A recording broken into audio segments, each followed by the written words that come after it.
Snow queen ও বরফের রাজকন্যা। উত্তরের শ্বেত ধবল রাজ্যে, যেখানে দিনের আলো বরফের মতো শীতল ছিল, সেখানে এক শক্তিশালী রানী বাস করত। তাকে সবাই স্নো কুইন নামে চিনত। তার হৃদয়ে ছিল জমাট বরফের মতো, কোনো অনুভূতি ছিল না, ভালোবাসার জন্য কোনো জায়গা ছিল না। একদিন, যখন বরফের ঝড় আকাশ থেকে ফেলেছিল, তখন তার রাজ্যে জন্ম নিল এক রাজকন্যা। শিশুটির শরীর ছিল বরফের মতো শুভ্র, কিন্তু তার চোখে ছিল এক অদ্ভুত উষ্ণতা, যেন শীতল বরফের মধ্যে এক টুকরো বসন্ত লুকিয়ে আছে। স্নো কুইন ভয় পেয়ে গেল। এই শিশুর হৃদয়ে উষ্ণতা কেন? সে কি আমার মতো কঠোর হতে পারবে না? সেই ভয়ে থেকে সে এক ভয়ঙ্কর সিদ্ধান্ত নিল। বরফের ঝড়ের মধ্যে সে শিশুটিকে এক পর্বতের পাদদেশে ফেলে দিল, যেখানে মানুষরা বাস করত।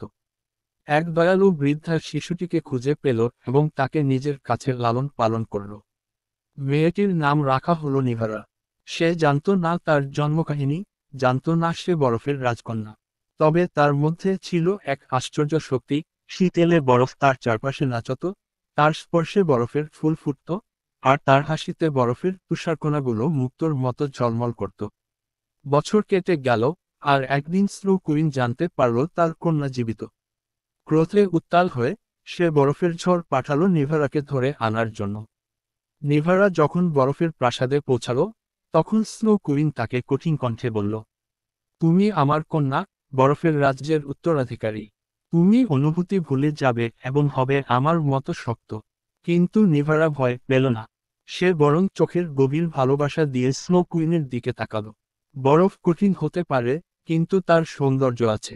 তুমি কি জানো, বরফ শুধু জমাট বাঁধে না, বরং সূর্যের আলোয় গলে গিয়ে নদী হয়ে বইতে পারে।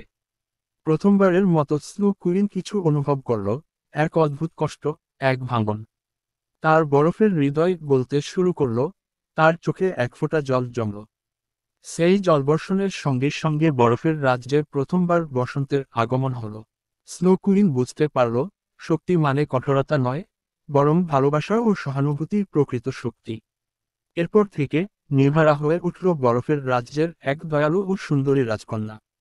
শীত আর ভয়ঙ্কর থাকল না, বরং বরফের দেশে আনন্দ ছড়িয়ে পড়ল। বরফ আর কঠোরতার প্রতীক নয়, বরং সৌন্দর্য, উজ্জ্বলতা ও ভালোবাসার প্রতীক হয়ে উঠল।